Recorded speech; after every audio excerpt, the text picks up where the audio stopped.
सावधान। ओम नमः सिद्धेभ्यः। ओम नमः सिद्धेभ्यः। ओम नमः सिद्धेभ्यः। ओम जय जय जय। नमोस्तु नमोस्तु नमोस्तु। नमो अर्यन्ताणं नमो सिद्धाणं नमो ऐरियाणं नमो वज्र।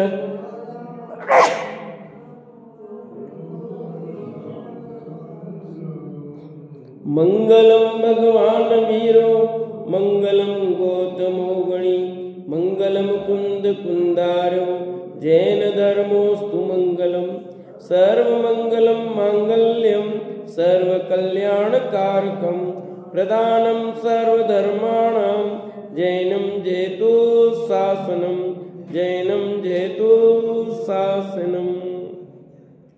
त्योवण तिलियम देवम वंदिता त्योवणिंद परी पूज्यम वोचम अणुपेयाओ भवे जनानंद जननियो। जदि जम्म जस जम्मी जैन विहाणेन जम्मिकालम्मी जैन नादम जिनेन नियम जम्मं वा मरणं वा तम तस्स तम्य देशे तेन विहाणेन तम्मिकालम्मी। कोसक दिवारेदु इंदो वा तजिनंदो वा। बोले जिनवाणी मात की जय। बोले सती मात की जय। कार्तिक के अनुप्रेक्षा नाम का ग्रंथ कार्तिक के स्वामी विरचित और अपनी चर्चा 12वीं भावना धर्मानुप्रेक्षा भावना में चल रही है और उसमें भी मुनि व्रत की चर्चा। मुनि व्रत में 10 धर्मों की चर्चा। कल हमने उत्तम क्षमा धर्म की चर्चा की थी और साथ में उपसर्ग जयी अनेक मुनिराजों की बात आई थी। 1-2 कहानी अपन ने हल्की सी देखी थी। अब यहाँ उत्तम मार्दव धर्म की चर्चा करते हैं। आज 10 लक्षण महापर्व का चौथा दिन है। उत्तम सोच धर्म का दिन है ना। एक्चुअल में यही है, पर अपन चर्चा यहाँ अपना जो स्वाध्याय में प्रकरण चल रहा है उसके अनुसार उत्तम मार्दव धर्म की चर्चा करेंगे। वैसे तो 10 लक्षण पर्व चल रहा है और उत्तम सोच धर्म भी है, उसकी चर्चा भी आएगी। अभी यहाँ उत्तम मार्दव धर्म फिर आर्जव फिर सोच पर भी बात करेंगे। उत्तम नाण पहाणो उत्तम तव यरण कर्णशीलोवी अपाणम जो हिलदी मंदवरेणम भवे तस। कहते उत्तम नाण पहाणो जो मुनि उत्तम ज्ञान से तो प्रदान हो। उत्तम तव यरण करणशीलो भी उत्तम तपचरण करने का स्वभाव हो। जो अपाणम हिलदी जो अपने आत्मा को मदरहित करे अनादर रूप करे। तस् मध्यवरयणम भवे उस मुनि के मार्दव नामक धर्म रत्न होता है। यहाँ रत्न लिखा मार्दव नाम गो। सब शास्त्रों को जानने वाला पंडित हो तो भी ज्ञान मद नहीं करे।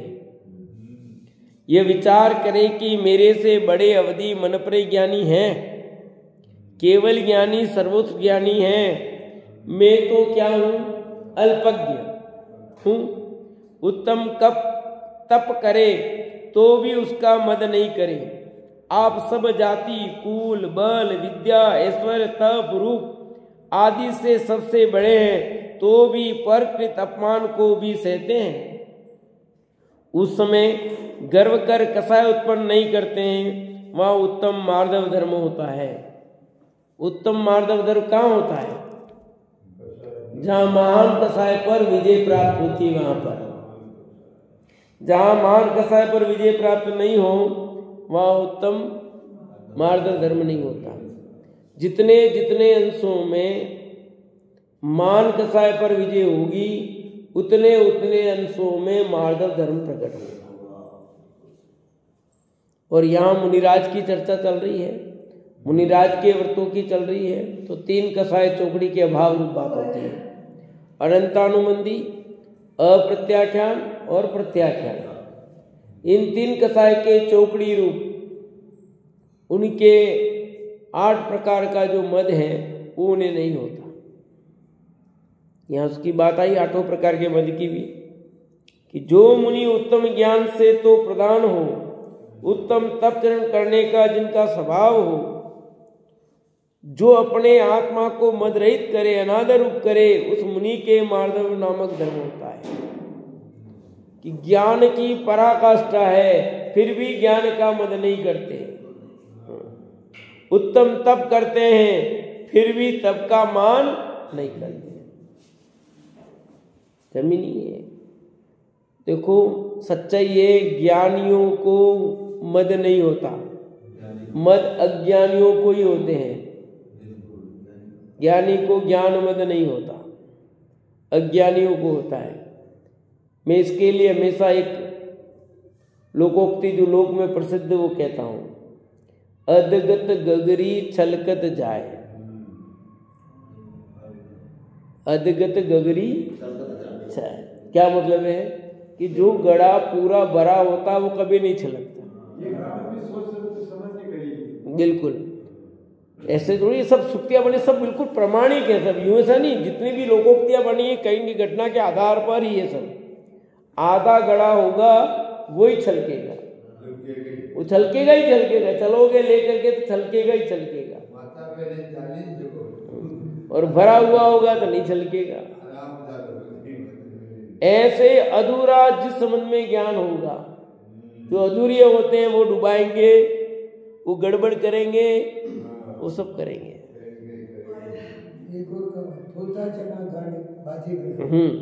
ऐसा भी, हाँ, थोता चना बाजेगना, ये भी ये सब लागू पड़ती हैं, नीम यही है। और देखो लोक में अधूरे ही डुबाते सब। अधूरा डॉक्टर हो तो क्या होगा, अधूरा दर्दी हो तो क्या होगा, अधूरा नाई होगा तो क्या होगा, अधूरा पंडित होगा तो क्या होगा। समझ आएगी नहीं, सब हानिप्रद है। इसलिए पूर्णता होनी चाहिए। जिन्हें ज्ञान का अभ्यास है, शास्त्रों के विशेष ज्ञाता है, वे कभी अपने ज्ञान का अहंकार नहीं करते। मुझे इतने शास्त्रों का ज्ञान है, तुम क्या जानते हो। सब शास्त्रों का जानने वाला पंडित हो तो भी ज्ञान मद नहीं करे। समस्त शास्त्रों का ज्ञान होने पर भी वह उस ज्ञान का मद नहीं करता। हो सकता है देखो, कभी कभी हमने बहुत शास्त्र पढ़े हों, फिर भी हमें कुछ चीज का ज्ञान नहीं हो और सामने वाले को हो सकता है कि नहीं। और कभी कभी हो सकता है सामने वाला गलत हो, अपन भी गलत हो, फिरोज दे। कभी हम सही हो वो गलत हो, कभी वो सही हो और हम गलत हो, ऐसा भी हो सकता है। भूल तो हो सकती है। अहंकार ज्ञानियों को नहीं होता। ये विचार करे कि मेरे से बड़े अवधि मनप्रिय ज्ञानी है, मेरे ज्ञान तो कुछ नहीं, अल्प ज्ञान है, मुझसे भी बहुत बड़े बड़े ज्ञानी हैं, और सबसे बड़े ज्ञानी तो केवल ज्ञानी है। आया देखो, केवल ज्ञानी सर्वोत्कृष्ट ज्ञानी है, उनके ज्ञान के सामने किसी का ज्ञान बड़ा नहीं है। केवल ज्ञानी सब बराबर, सब सर्वोत्कृष्ट ज्ञान है तो केवल ज्ञान है, और केवल ज्ञान से उससे बड़ा कोई ज्ञान नहीं है। तो अपने से बड़े बड़े ज्ञानी है कि नहीं? चलो आपको नहीं, पर अपने से ज्ञान से बड़े बड़े लोग तो दिखाई देते हैं। केवल ज्ञान नहीं दिख रहा अभी तो कोई बात नहीं है। हमारे से कई मामलों में, कई चीजों में कई ज्ञानवान लोग पड़े हुए हैं। अपन को क्या, अपने को तो अंश जो मौजूद लोग हैं उनकी बात, जो नहीं है, नहीं अंगधारी ज्ञान है, उन सब की बात तो जाने दो। जो अभी हमारे जैसे ही लोग हैं उनको भी हमसे बहुत विशेष ज्ञान है, हम उसके अंश में ज्ञान में नहीं है। बोलो किसका ज्ञान का मत करे भैया। आप देखो छोटे छोटे बच्चे कितने शास्त्र याद कर ले, पूरे पूरे ग्रंथ सुना दें, और अपने को एक ग्रंथ याद नहीं है। सुना रहे थे नहीं सुना रहे थे, बोलो बच्चे, कितनी कितनी गाथाएं, और शुद्ध, अपन तो अशुद्ध बोल दे, वो बिल्कुल कैसे शुद्ध गाथाएं बोल देते बच्चे। उनका तो प्रोत्साहन होना चाहिए, नहीं होना चाहिए। अब उसमें कह रहे हम तो बड़े पंडित हो, काहे के बड़े पंडित है, काहे के किसका मत कर रहे हो भैया। याद कर लिया क्या हो गया, अरे याद कर लिया तो अच्छी बात है, उसको उसकी तारीफ होनी चाहिए, बच्चों को प्रोत्साहित होना चाहिए, उसमें अपने ज्ञान का बगाड़ नहीं लगाना है। तो ज्ञान का छोपसम में बिना ज्ञान के छोपसम से ये अपने पे भी लगाओ कि तुम्हारे भी जितना ज्ञान का छोपसम है उतना उगाड़ हो गया है, अपने भी लागू करो, बच्चे पे क्यों लागू कर रहे हो। ये ज्ञान का छोपसम के अनुसार बहुत कुछ हो सकता है, इसलिए लिखा 11 अंग 9 पुर का ज्ञान हो गया तो भी कोरा का कोरा रह गया। तो 11 अंग 9 पुर का ज्ञान कम होता है क्या। इसलिए ये बाहर के ज्ञान के छोपसम से कुछ नहीं होता है। ये जो अंक के पाठ है उनको शास्त्र खोल करके नहीं पढ़ने पड़ते हैं, उनको देखने नहीं पड़ते, हमको तो 10 बार देखना पड़ेगा, उनको देखने की जरूरत भी नहीं है। इसके बावजूद भी आत्मज्ञान से शून्य होने के कारण सब रिजल्ट 0 हो जाता है। आत्मज्ञान होना चाहिए, ज्ञानी वही है। बाहर के शास्त्र के बहुत विशेष ज्ञान से कोई ज्ञानी नहीं हो जाता भैया। खूब पढ़ लिया, खूब लिख लिया, कितनी किताबें छप जाएं, अच्छा अच्छा व्याख्यान दे दें, लोग में खूब प्रसिद्धि हो जाए। कितने लोग हैं, कितनी कितनी अच्छी प्रसिद्धि वाले लोग हैं दुनिया में, कोई कमी थोड़ी है। बहुत लोग हैं जिनकी प्रसिद्धता बहुत है, परंतु उस प्रसिद्धता के आधार पर ज्ञानी नहीं कहा जाता। ज्ञानी तो एक कोने में बैठा हुआ भी हो सकता है, घर में आराम से कमरे में रहने वाला, अपने स्वरूप की पहचान करने वाला भी हो सकता है, जिसको कोई नहीं जानता है, वो भी ज्ञानी हो सकता है। समय है जब जिसकी प्रसिद्धि होनी है हो गई, यूं कहता। हाँ, चलता है, जब जिसका नाम होना हो जाता, लोक में चलता रहता है ना, और वो होता रहता है, उसमें कोई खास बात नहीं है। किसकी प्रसिद्धि बहुत होगी तो वो बड़ा ही होगा, ऐसा कुछ नहीं है।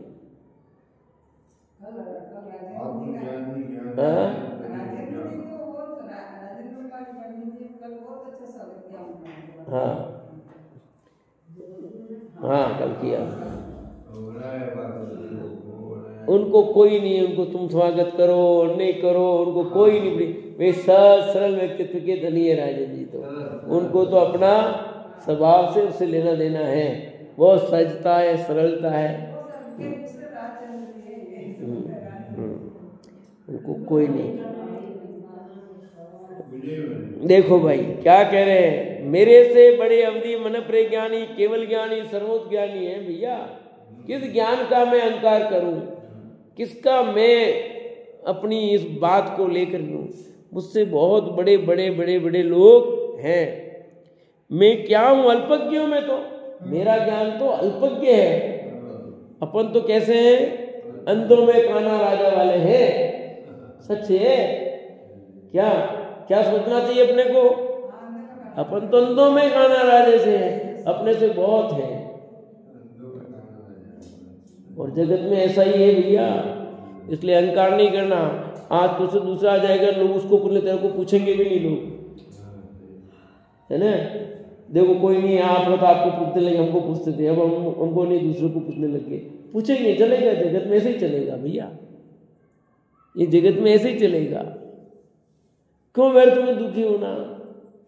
ये अपने से ज्ञानवान बहुत लोग हैं, अपने आप को ज्ञानी समझ करके, अपने को बड़ा तपस्वी समझ करके नहीं रहना। उत्तम तप करे तो भी उसका मद नहीं करे, जिसके उत्तम मार्ग धर्म होता है वे कभी तप का मद नहीं करते। मैं तो उत्तम तप, उतने तप किए, मैंने एक एक माह का उपवास किए, मोकमना किया है मैंने तो है। और इनको देखो तो ये कर रहे हैं 10 उपवास करो, 15 उपवास करो, 5 करो, 4 करो, 16 कारण करो, 10 रखड़ी करो, जो करना कर लो, ये सब कर लो भैया। एक ध्यान में एक ही प्रकार का, एक ही चीज का आहार लो, कुछ भी करो भैया, खूब स्वाध्याय करो, ध्यान करो, रस परित्याग करो, सब करो, परंतु उससे अपने को बड़ा तपस्वी नहीं मानना। और जिसके उत्तम मार्ग धर्म है वो मानता ही नहीं है। ये बात तो उसके लिए है जो उसके उत्तम मार्ग धर्म नहीं है वो करता है।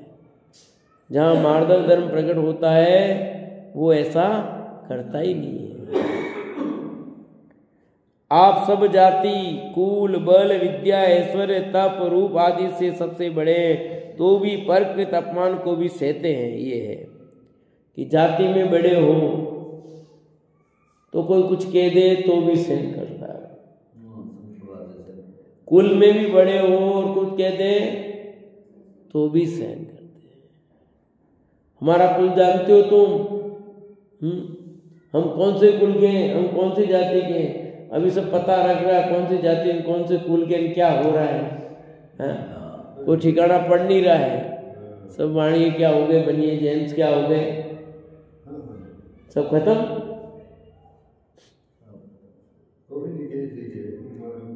अब बोलो तुम जाति का बड़ापन करोगे, कौन कौन लाए, कहाँ गए, क्या हुआ क्या नहीं हुआ, काहे कि किसका गर्व करोगे बताओ। किस जाति का तो अभिमान करते हो। आज मैं जैन कुल में पैदा हूं, कल मैं किसी दूसरी जाति में भी पैदा हो सकता हूँ, क्या नहीं हो सकता हूँ? कौन सी जाति में पैदा हो जाऊंगा पता थोड़ी है। और पुनः मनुष्य भी बनने को मिलेगा कि नहीं मिलेगा इसकी भी क्या गारंटी है।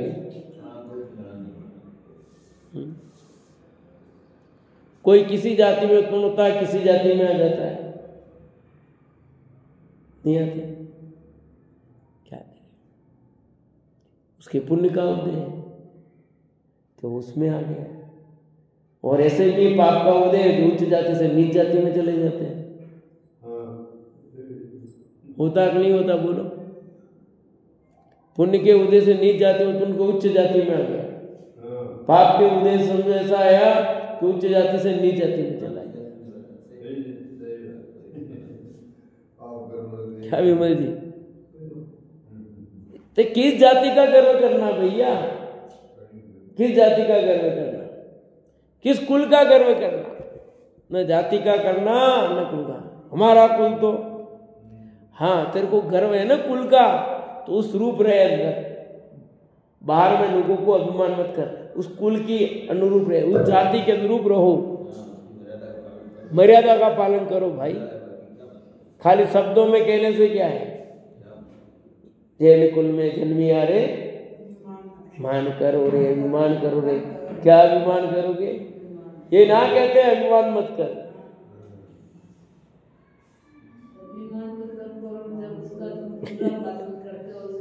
तो भी या ना कहते भैया,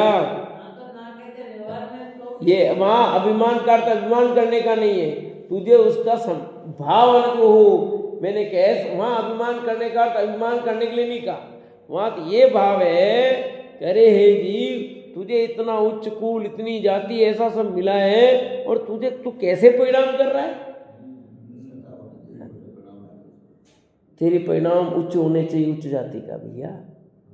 अपने को संभाल, इस बात का तुझे गर्व कि मेरे को इतना अवसर मिला है, इतना कुल, इस बात का तेरे को गर्व होना चाहिए, अर्थात अपने आप को गौरव होना चाहिए। फिर अपनी गौरवपने को क्यों बिगाड़ रहे हो, ये भाव है मतलब, अपनी गौरवता को क्यों बिगाड़ रहे हो, हीन कार्य करके, नीच कार्य करके। उच्च है तो उच्च कार्य करो भैया, उसके लिए बात है वो, निम्न कार्य मत करो भैया। बल, शरीर में बल है, ताकत है, तो शरीर की है, आत्मा की क्या है, आत्मा तो अनंत शक्ति का धरी है। तेरी शक्ति की तुझे खबर नहीं, इस शरीर का बल क्या बल है? शरीर का बल तो कम ज्यादा होता रहता है। एक सेकंड में क्या हो जाए, शरीर धड़ाम से खड़े खड़े गिर गए। लो क्यों जिया जी, क्या देर लगी बोलो? एक सेकंड में क्या हो जाएगा, क्या पता लगे बोलो? पर क्या किस बात है? ये शरीर तो क्या है? बढ़िया चल सकते थे, उठा कर सकते, अब क्या? आप देखो अब कितना वजन लेके चल सकते हैं हम। किस बात का अभिमान? अब कितना वजन लेके चल सकते हैं बताओ? हाँ, तो किसका अभिमान करता है? शक्ति किसकी रही, क्या रही? आजा देख लेता हूं मैदान में, आजा तू। क्या ही मैदान में देख रहा है, किसको देख रहा है?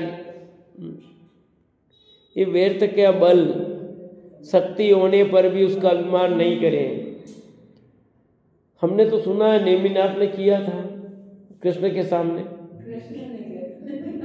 तो तुमने गलत ढंग से सुना है, तुमने गलत ढंग से बात समझी है। नेमिनाथ ने कदापि भी अभिमान नहीं किया था। उन्होंने अपने बल को कुछ भी नहीं बताया। बात तो कृष्ण की थी, कृष्ण को तकलीफ थी। उन्हें कहा व्यर्थ में खून खराबा काहे को घुमा में, आपको अपनी शक्ति बहुत अहंकार है, ऐसा करो ये उंगली मोड़ लो भैया। तो कृष्ण को था, नेमिनाथ को नहीं था। इसलिए कृष्ण के मान को खंडित करना, खंडित मतलब वो खंडित करने का भाव नहीं था। एक चिन्ह में उन्हें एहसास हो जाए कि वास्तव में क्या होता है कि भैया जब एक वो अर्ध चक्रवर्ती श्री कृष्ण भी कोई कम ताकतवर थे? आप क्या समझ रहे हो? हैं? श्री कृष्ण की भी कोई कम शक्ति थी, परंतु एक भावी तीर्थंकर, एक वर्तमान तीर्थंकर।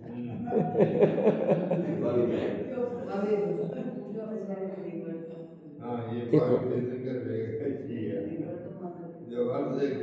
पर देखो उस काल की घड़ी की दशा।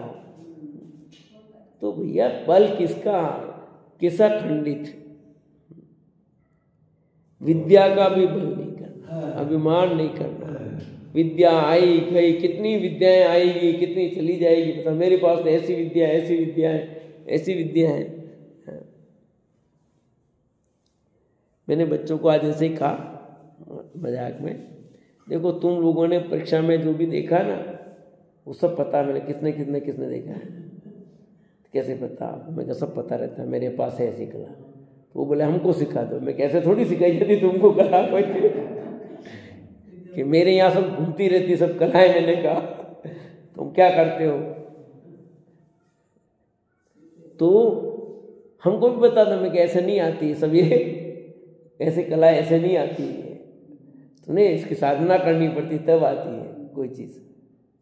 तो ये तो अनुभव की बातें हैं, उस अनुभव से साधना से सब चीज़ें होती है।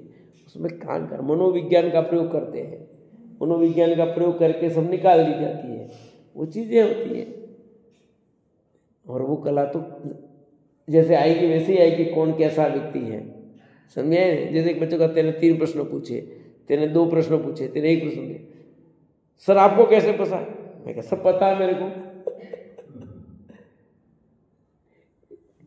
अरे कौन क्या करता, थोड़ा कहीं कहीं वो चोर चोरी करता ना तो हिंट छोड़ देता है, समझ आया कि नहीं है? तो अपने को उसका अभिमान नहीं होना चाहिए, ठीक है? अपना अपनी योग्यता है, अपना अपना तरीका है, अपना अपना जानने का है, अलग अलग हो सकते हैं सब चीज़ें। ऐश्वर्य का भी नहीं, वैभव आपका कितना हो, एक क्षण मात्र में सारा वैभव निकल जाता है बाहर, क्या पता लगे।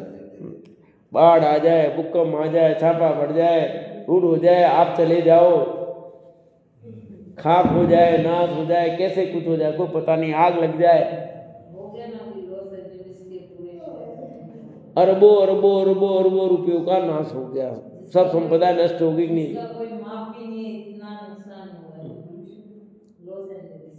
क्या करोगे बोलो? किस पर, किस ऐश्वर्य का अहंकार करें?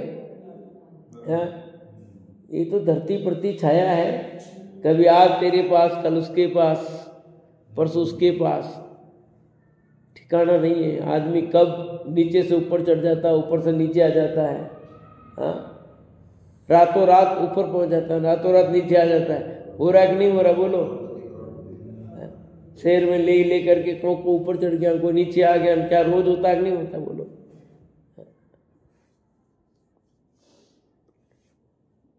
तब की आई की बात, आदि से सबसे बड़े हैं तो भी परकृत अपमान को भी सहते हैं। इन सबसे बड़े भी हो तो भी कोई परकृत उपसर्ग कर दे, कोई अपमान कर दे तो उसे सहज रूप से ज्ञानी सहन कर लेते हैं।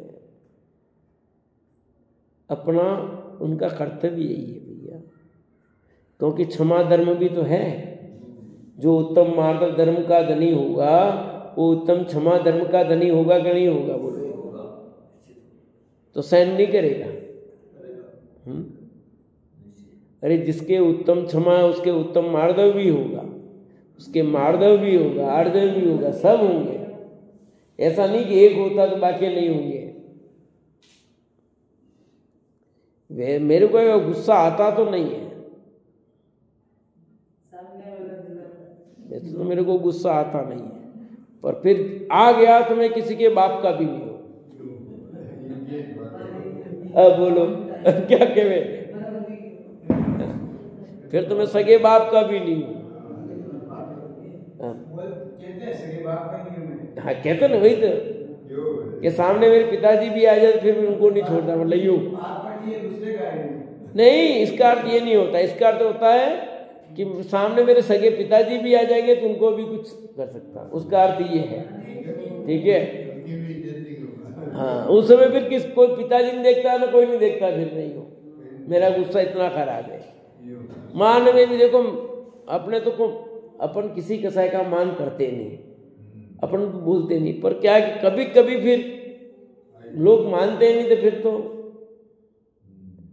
ये सब देखो अंदर में कितनी मात्रा में आपके वितरागता का अंश प्रकट हुआ है, उसके आधार पर ही बाहर में सब कुछ चीजें होगी।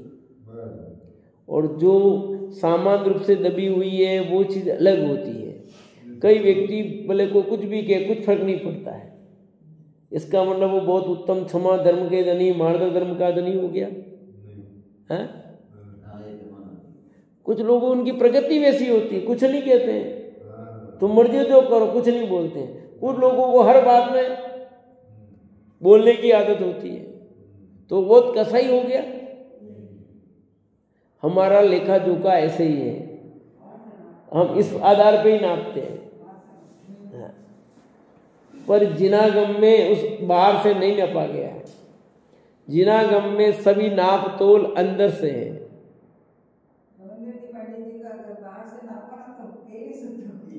हाँ बिल्कुल, और वही तो लोग करते हैं ना, अभी भी यही करते हैं भाई। हम जगत के जीवों को हर चीज, और दूसरी स्थिति ये भी है ना, सामने वाले पास है क्या आधार, बेचारा वो बाहर से नापेगा, उसका भी क्या दोष मैं कहूँ, वो किससे नापेगा? उसके पास तो अंदर का तो कुछ है ही नहीं, उसके पास बाहर का है, उसके आधार पर ही नापेगा। पर हम जो थोड़ा बहुत अभ्यास करते हैं उनको तो समझना चाहिए कि हमारा ये नाप जो है बाहर का वो ठीक नहीं है, अंदर के परिणाम उस जीव के कैसे हैं, अंतरंग की स्थिति क्या है। मुझे बहुत गुस्सा आ रहा हो, पर वो जो गुस्सा आया वो तो कसा है, क्रोध तो है ही नहीं, ऐसा नहीं, पर वो जो तुम जिस पैमाने से माप रहे हो वो नहीं है, उतना नहीं है, वो चीज नहीं है। क्यों भाई, ऐसा क्यों कि हाँ, क्योंकि कितनी कसाई चौकड़ी का उसके अंदर है बाबू, तुम्हें थोड़ी पता है ये कौन सी चौकड़ी की कसाई चल रही है। अंदर का अलग कार्य चलता है, तो बाहर में जो होना हो, पर अंतरंग में शुद्धता बढ़नी चाहिए, और जितनी अंदर में शुद्धता बढ़ती जाएगी वो बाहर में दिखेगी, उतनी मात्रा में आएगी। नहीं आएगी ऐसा नहीं है, आएगी। पर अपन क्या है कि छोटे को बहुत बड़ा मान लेते, तब हमारे लिए वो दिक्कत हो जाती है। इनको तो गुस्सा कैसे आ गया, इतने शास्त्र पढ़ते हैं, इतने प्रवचन करते हैं, इनको कैसे गुस्सा आ गया? तो भाई किस भूमिका में है, कहाँ, ये तो देखो, उनको क्यों नहीं आ सकता है? कौन किस लेवल पर है ये देखो। जिस लेवल पे है उस लेवल पर वो आ सकता है कि नहीं आ सकता, वो देखना है। पर हमारे तो कोई पता ही नहीं है, हमने एकदम बाहर से देखा और वही नाप, वही तरीका और वही दिक्कत है। तो ये सब चीजें यहाँ कहने हैं कि परकृत अपमान को भी सहता है वो ज्ञानी। पर के द्वारा किए गए, कल कितने उदाहरण दिए थे उपसर्ग को, इतने उपसर्ग किए सबने, उसके बावजूद भी वे सहज रूप से उसे सहन कर दिया।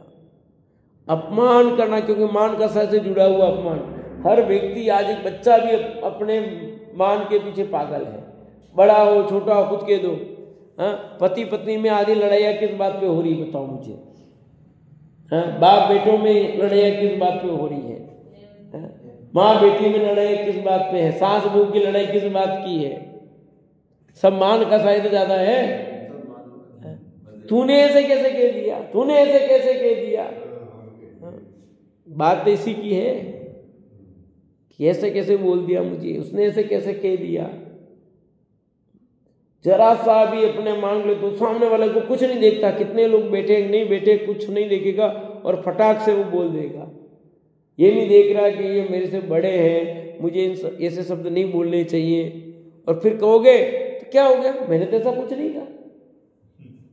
पर नहीं लग रहा है कि तेने अपनी मान कसाई की पुष्टि की है। समझ आएगी नहीं? लगता है ऐसा? नहीं लगता। आप मेरे को प्रश्न मत पूछो कभी भी। क्यों? सब में प्रश्न पूछते हो, फिर हमको आता नहीं तो हमको बुरा लगता है। ये क्या बताओ, नहीं है क्या? कहीं बुरा लगता है, मतलब वही है कि हमारा मान गलित होता है। पूछ लिया और हमने आए तो इंसल्ट होगी हमारी, तो हमारी इंसल्ट होती थी। अंदर में वो कौन काम कर रहा है? और अपन तो प्रश्नोत्तर करते हैं, जिनवाणी सुनते सुनते, इसमें कहीं की इंसल्ट? और नहीं आवे तो किसी को हंसना भी नहीं चाहिए। आप मेरे को पूछोगे सब चीजें आ जाएगी, जरूर थोड़ी है। सैकड़ों प्रश्नों के उत्तर, हजारों लाखों करोड़ों प्रश्नों के उत्तर मुझे नहीं आते, नहीं आते। अपन देते तो सब प्रश्न किताबें ढूंढ ढूंढ के कितने निकालते हैं, इतना बड़ा फिर भी देखो। अगाध जिनवाणी है भैया, अगाध जिनवाणी है। कितना अपने पास ज्ञान है, छोटा सा एक इतना सा हंस भरा ज्ञान है। उस ज्ञान के पीछे अपन कहाँ पागल होते हैं। आया तो बढ़िया, नहीं आया तो कोई अपना इंसल्ट नहीं, कुछ नहीं। कैसे उस मान कसाई को लेकर के बैठेंगे? कौन हमारा अपमान करे भैया? मेरी बेइज्जती करती तो अपनी इज्जत थी क्या? है कि नहीं? कितने लोगों के बीच में मुझे कहती, कहना ही था तो अलग से कहते मैं। इतने लोगों में आपने मेरे को कह दिया। लो ये रोना किस बात की तकलीफ होती है? गुस्सा भी इसीलिए आता है, वो मान कसाई के पीछे गुस्सा पैदा हो जाता है। होता कि नहीं होता बोलो? सबका है, अपन सब शामिल है, किसी एक की बात नहीं है। आपकी जगह मैं और मेरी जगह आप, सब लगा के देखो, सबके यही हाल है अपने सबके, चाहे आप हो चाहे मैं हूं, हम सबकी स्थितियां ऐसी ही है कि हमारी मान कसाई गल नहीं रही है। और गलेगी कब? जब तत्व का अभ्यास होता है, तत्व अंदर पसता है तो गलती हो। बिना तत्व अभ्यास के, बिना तत्व के चिंतन के अपनी मान कसाई गली नहीं हो सकती। तो लेके फिरते रहते हैं, बेर भाव धारण कर लेते हैं। फिर उसने मेरा अपमान किया, ठीक है देखेंगे करेंगे। मौका देख करके क्या क्या होता है।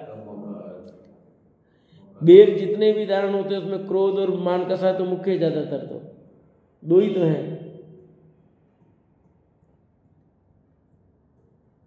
तो हमारे ये सब घटित है, वो सब गल जाए, उस समय गर्व कर कसाय उत्पन्न नहीं करते, वह उत्तम मार्ग और धर्म होता है। उत्तम मार्दव धर्म तभी होगा कि उनको सहज रूप से परकृत अपमान होने पर भी, अपमान परकृत क्यों लिखा, खुद का क्या अपमान करें, अपमान तो परकृत ही होता है, क्या नहीं होता है? हाँ, तो तभी तो अपमान नहीं करता कोई, कुछ भी कहता, अपने को लगता है कि उसने मेरा अपमान कर दिया, उसने उसका भाव भी नहीं हो कदाचित, पर उसको लगे कि मेरा अपमान कर दिया, मेरा ऐसा हो गया, तो अपने को दिक्कत होती है। तो ज्ञानी जन कदाचित उसका भाव भी हो प्रकृत जीव का अपमान करने का, तो भी उसे सहज भाव से सहन कर लेते हैं, क्योंकि वे जानते हैं कि कौन किसका अपमान कर सकता है भैया, कौन करे किसका अपमान। इसने तो मेरी कर्मों की निर्जरा कर दी, क्या की, कर्मों की निर्जरा कर ली, क्योंकि कभी मैंने इसको गाली दी होगी या अपमान किया होगा, इसने उस अपमान को करके खत्म किया, अपने तो कर्मों की निर्जरा हो गई, हल्के हो गए, कर्जा उतर गया। पर ऐसा भाव आना बहुत उन्हीं को आता है जो ज्ञानी है, अज्ञानियों को ऐसा भाव, अज्ञानी तो माथे पर लेके चलता रहता है भार भैया, ये ज्ञानियों की दृष्टि में ऐसा भाव आता है। अब उत्तम आर्जव धर्म को कहते हैं, ये चर्चा होगी उत्तम आर्जव धर्म की। अब उत्तम आर्जव धर्म को कहते हैं जो चिंतन वक्कम गुणदिन वक्कम न जंपदे वक्कम न यगो विधि नियदोषम अज्जव धम्मो हवे तस। जो मुनि मन के वक्रता रूप चिंतन नहीं करें, काय से वक्रता नहीं करे, वचन से वक्रूप नहीं बोले और अपने दोषों को नहीं छिपावे, उस मुनि के उत्तम आर्जव धर्म होता है। किन मुनिराज के आर्जव धर्म है? ओहो, दिगंबर वितरागी संतों की क्या परिणति है उसका वर्णन चल रहा है भैया। चलते फिरते सिद्धे जो है उनकी चर्चा चल रही है। गुरुदेव में इनके दासानुदास हो उनकी चर्चा चल रही भैया, कि वे न मन में वक्रता, न जिनके वचन में वक्रता होती है, न काय में वक्रता होती है, न मन से छल कपट है, न वचन से, न काय से। जो मुनि मन से वक्रता रूप चिंतन नहीं करे, काय से वक्रता नहीं करे, वचन से वक्रूप नहीं बोले और अपने दोषों को नहीं छिपावे, उस मुनि के उत्तम आर्जव धर्म होता है। उन मुनिराज के आर्जव धर्म होता है भैया। कितना चैलेंज है भैया। मन वचन काय में सरलता हो, जो मन में विचारे सोई वचन से कहे, सोई काय से करे। मन में तो दूसरों को बुला देने के लिए विचार तो कुछ करे, वचन से कुछ और कुछ कहे, काय से और कुछ करे। ऐसा करने से माया कसाय प्रबल होती है, इसलिए ऐसा नहीं करे। निष्कपट हो प्रवृत्ति करे, अपने दोषों को नहीं छिपावे, जैसे के तैसे बालक की तरह गुरुओं के पास कहे, वहां उत्तम आर्जव धर्म होता है। मन में हो सो वचन उचरिए, वचन हो सो, ये यही का अनुवाद है। जो मन में वो वचन में को, वचन में सो काय सो करो। किन की बात चल रही है? मुनिराजों की, आपकी नहीं। ये उन वितरागी मुनिराज की चर्चा जिनके तीन कसाय चौकड़ी का अभाव हुआ है, कि वे तीन कसाय चौकड़ी का अभाव करने वाले दिगंबर संत, उनके मन में जो होता है वे वचन में कहते हैं, वचन में होता है वही काय में प्रवचन होता है। तभी ये ऐसी गाथाएं निकली है, तब ये ऐसे बड़े बड़े महान ग्रंथों की रचना हुई है। जिनके मन में वक्रता हो, जिनके वचन में वक्रता हो, काय में वक्रता हो, उनसे कहाँ ऐसे महान ग्रंथों की रचना होगी? ऐसे महान ग्रंथों की रचना नहीं हो सकती भैया उनसे। ये तो वे वितरागी संत जिनके परिणामों में इतनी निर्मलता आ गई है, जो बात कहें लोगों के हृदय में अंदर चली जाए और फूलों की बरसात हो। उन वितरागी संतों की बात है। उनके लिए कहा है मन में हो सो वचन उच्ची, वचन हो सो तन सो करिए। हमारे जैसे पापियों के लिए नहीं, जिनके मन में भी वक्रता, वचन में भी वक्रता, काय में भी वक्रता है। मन में हो जो वचन में कह दें तो क्या गड़बड़ होगी, वचन में हो जो काय में कहेंगे तो क्या होगा बताओ। जो लोग, बहुत सारे लोग हैं जो कितने कितने गंदे शब्द बोलते हैं, और वो जो गंदे शब्द बोलते हैं वचन में वो काय में करे तो क्या होगा।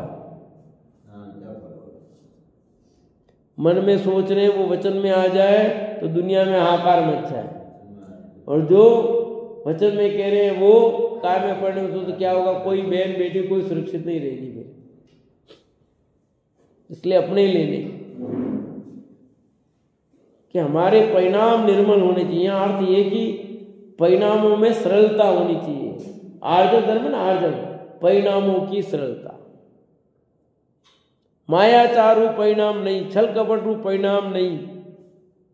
अपने तो परिणामों में इतना छल कपट है, कितने छल कपट है, क्या बोल रहे हैं क्या कर रहे हैं पता नहीं। और लोग भी छोटी छोटी रील बना करके फिर डाल रहे हैं, ऐसे मायाचार के परिणाम को भी लोग पता नहीं है।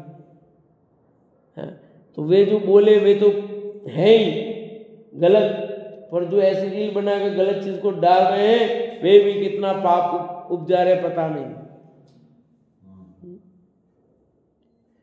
किन परिणामों का फल तुम भोगोगे पता नहीं है भैया। निष्कपट प्रवृत्ति करनी चाहिए। कैसी प्रवृत्ति हो? निष्कपट प्रवृत्ति हो। अपने दोषों को नहीं छिपावे, अपने दोषों को प्रकट करो। गुरु के सामने अपने दोष को प्रकट करना, छुपाना नहीं। ऐसा करेंगे तो बड़ा दंड दे देंगे फिर। इसलिए गलती बड़ी की और छोटी दिखाना, ऐसे करा तो उसके गुण स्थान गिर जाएगा। अपनी त्रुटि को, अपराध को पूर्ण रूप से गुरु के सामने में बताते हैं। इसलिए क्या लिखा यहाँ, अपने दोषों को नहीं छिपा रहे भैया। जैसे के तैसे बालक की तरह गुरुओं के पास थे। जैसे के तैसे बच्चे क्या कहे, जैसा कहा वैसा। पापा कह रहे हैं कि मैं घर पे नहीं हूं,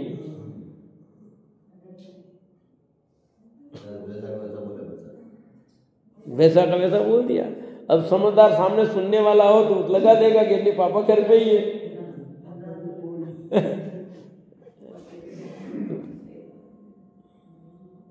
मैंने एक बच्चे को कहा तू जाके कह दे प्रिंसिपल सर की आवाज आ रही थी। उसने जाके कहा प्रिंसिपल सर कह रहे हैं कि कमरे में आवाज आ रही है। उसको जाके तुम्हारा कहना बच्चों चुप रहो, यूं सर कह रहे हैं चुप रहो यूं। तो उसने जाके ऐसा ही बोला सीधा सीधा आज की घटना कि प्रिंसिपल सर कह रहे हैं कि बच्चे बहुत आवाज कर रहे हैं। पर उसको कैसा कहना, क्या कहना, वो बच्चे तो सीधे से जैसे बोलो वैसे ही, उनके मन में कुछ भी नहीं वैसा, ठीक है ना। ऐसे निर्विकार की बात है, यानी परिणामों में कोई छल कपट, सहजता, सरलता। वहां उत्तम आर्जव धर्म होता, वहां उत्तम आर्जव धर्म होता। यहाँ ऐसा नहीं कहा वो बालक उत्तम आर्जव धर्म का धनी, वो उदाहरण दिया है यहाँ कि बालक में जैसे छोटे बच्चे बालक तो निश्चल होते हैं, उनमें कोई मायाचार जैसा परिणाम नहीं, ठगने का परिणाम नहीं, जो कहे वो कर लेते सीधे वो। वह उत्तम आर्जव धर्म होता है जहाँ परिणामों की सरलता होती है। तो हमारे मान का अभाव हो, माया का अभाव हो, और हम उत्तम मार्दव आर्जव धर्म प्रकट करें, इसी भावना से विराम देते हैं।